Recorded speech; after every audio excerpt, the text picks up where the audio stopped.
नहमदुहु व नसल्ली अला रसूलिहिल करीम अम्मा बाद औज़ु बिल्लाहि मिनश शैतानिर रजीम बिस्मिल्लाहिर रहमानिर रहीम रब्बी इश्रह ली सदरी व यस्सिर ली अमरी वहलुल उक़दतम मिन लिसानी यफ़क़हू क़ौली।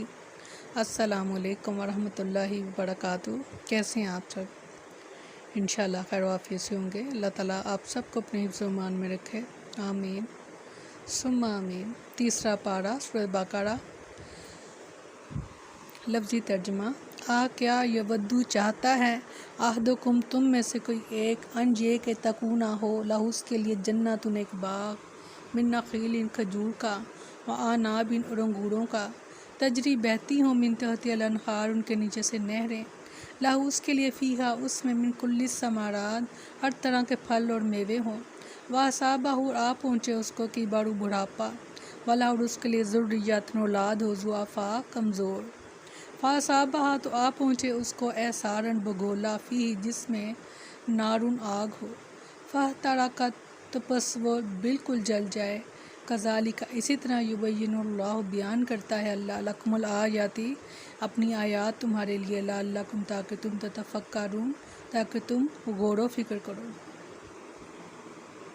फरमाया क्या तुम में से कोई पसंद करता है कि इसका खजूरों और अंगूरों का एक बाग हो कि जिसके नीचे से नहरें बहती हों, इसके लिए इसमें हर किस्म के कुछ ना कुछ फल हों और इसे बुढ़ापा आ पहुँचे और इसके कमज़ोर बच्चे हों, फिर इसे एक बगोला आ पहुँचे जिसमें एक आग हो तो वह बिल्कुल जल जाए। इसी तरह अल्लाह तुम्हारे लिए खोल कर आयात बयान करता है ताकि तुम सोचो।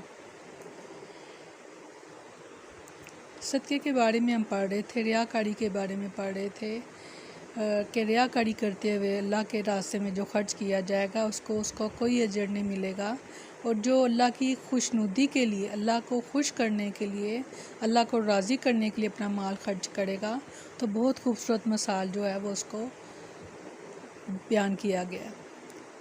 यहाँ पर फिर रियाकारी के जो नुकसानात हैं उनको वाज़िया करने और उससे बचने के लिए मज़ीद मिसाल दी जा रही है कि जिस तरह एक शख्स का बाग हो, इसमें हर तरह के फल हों, यानी इससे भरपूर आमदनी की उम्मीद हो, वो शख्स बूढ़ा हो जाए और उसके छोटे छोटे बच्चे हों, यानी वो ख़ुद भी ज़ौफ़ पीरी की वजह से मेहनत और मशक्क़त से आजिज़ आ चुका हो और औलाद भी इसके बुढ़ापे का सहारा तो क्या खुद अपने बोझ उठाने के काबिल भी ना हो।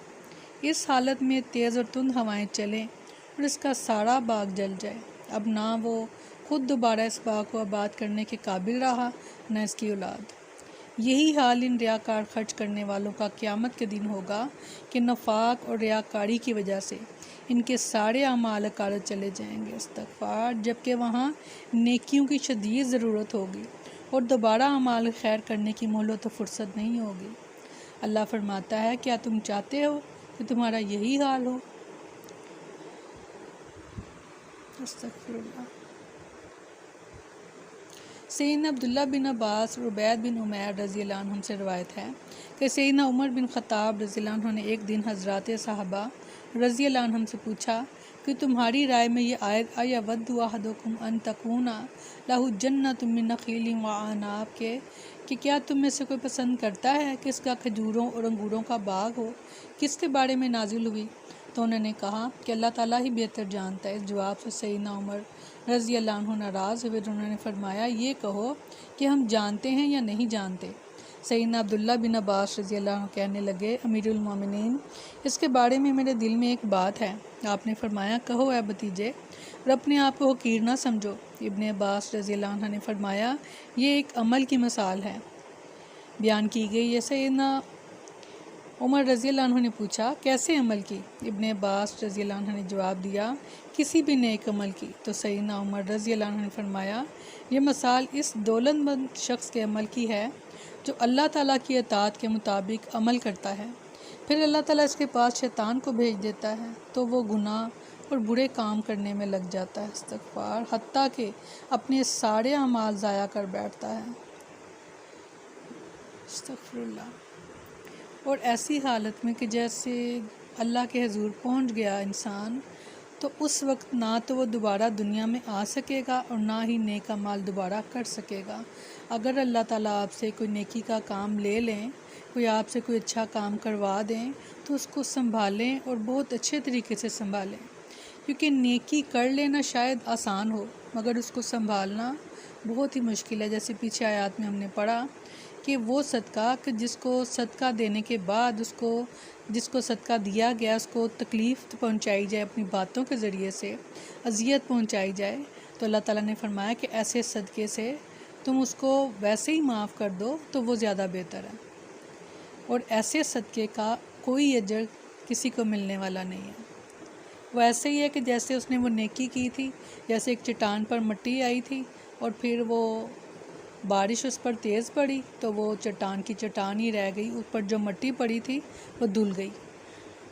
اور پھر ریاکاری کے بارے میں ہم نے پھر دوبارہ سے ایک مثال پڑھی۔ اب پھر یہاں پر ایک بہت اچھے طریقے سے مثال بیان کی گئی کہ ایک انسان ہر انسان یہ چاہے گا کہ اس کے لیے ایک بہترین مال جو ہے وہ موجود ہو، ہر طرح کی نعمتیں ہوں اس میں، اور جب وہ پوری محنت کر کے اپنی زندگی گزار کر وہ نیکیاں اکٹھی کر کے جا رہا ہو، اور اس وقت اس سے کوئی ایسا کام جاتے جاتے دنیا سے کوئی ایسا کام ہو جائے کہ جو اللہ کو سخت ناپسند ہو، تو وہاں پر اب ایسے ہی ہے کہ جیسے کوئی بوڑھا انسان نہ تو وہ دوبارہ سے کھیتی میں محنت کر سکتا ہے اور نہ ہی اس کے بچے اس قابل ہیں کہ وہ اس کی مدد کر سکیں۔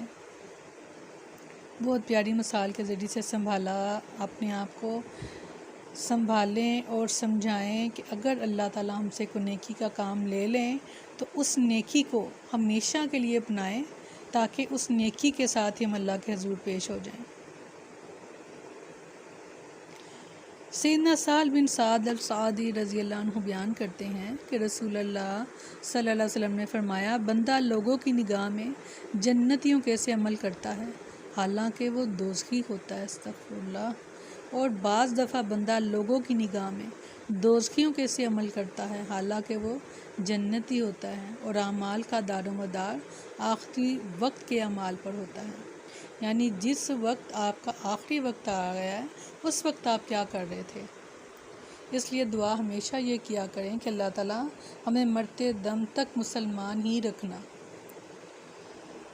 اللہ تعالیٰ ہمیں ہر طرح کی اپنی نافرمانی سے، اپنے رسول کی نافرمانی سے محفوظ رکھے اور ہر وہ کام کرنے کی توفیق دے جس کا حکم اللہ اور اس کے رسول نے دیا، اور جس کام سے ہمیں منع کر دیا گیا ہم اس کام کو چھوڑ دیں، کیونکہ اللہ تعالیٰ نے فرمایا کہ تمہارے رسول تمہیں جو لے دیں وہ لے لو، اور جس چیز سے تمہیں روک دیں رک جاؤ۔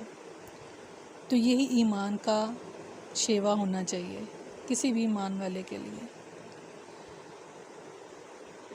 اللہ تعالیٰ ہمارے لیے آسانیاں پیدا کریں، آمین ثم آمین۔ سبحانک اللہم و بحمدک نشہد ان لا الہ الا انت نستغفرک و نتوب الیک۔ سبحان ربک رب العزت عما یصفون وسلام علی المرسلین الحمد للہ رب العالمین۔ السلام علیکم ورحمۃ اللہ وبرکاتہ۔